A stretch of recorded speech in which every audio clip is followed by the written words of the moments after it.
Book of Acts, chapter 7, verse 57 to 60. Dear friends, Saint Stephen was a patron saint of Hungary when all crime was in order with their laws. And the people's first Christian teacher was Saint Stephen.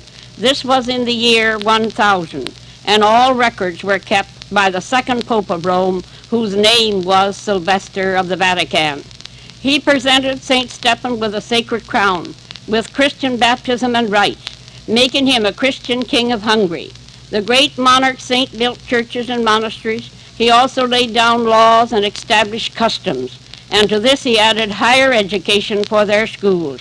His crown is one of the nation's most sacred possessions, and is kept in the royal chapel, where the nation's most treasured relics is stored, including all the royal jewels, also the embalmed right hand of Saint Stephen.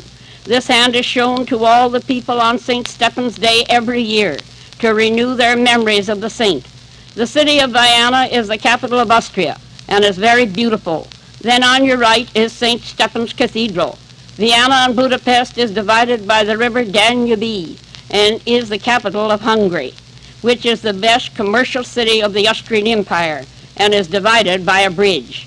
It was here the Empress Marie Theresa of these two countries, in this our 18th century, with her son wearing St. Stephen's crown, made her striking appeal to the Hungarian people.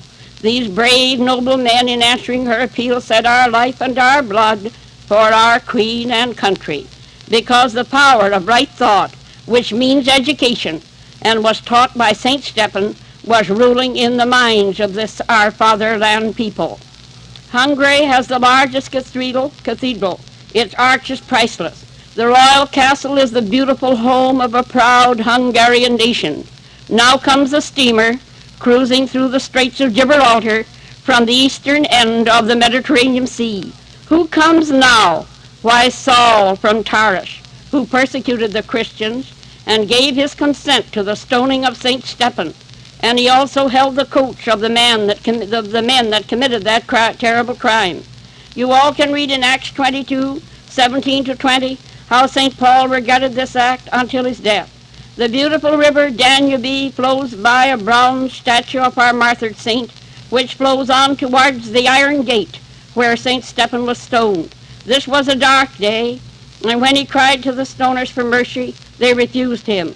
Then he turned his eyes to God, and immediately the sun broke through the clouds. The Hungarian Christian people never forgot this act of God after the saint's death. The people went through terrible times. At last they got a charter called the Golden Bull. This proved them a liberty-loving Christian people, but so weakened by strife and war, they lost their kingdom. And yet today our iron curtain people is making the same mistake, for they can't seem to learn God is the power in all people, also all nations. Help us, God, to realize your power and your love. Keep us ready to meet thee at thy calling, and make our prayers real. Let us pray.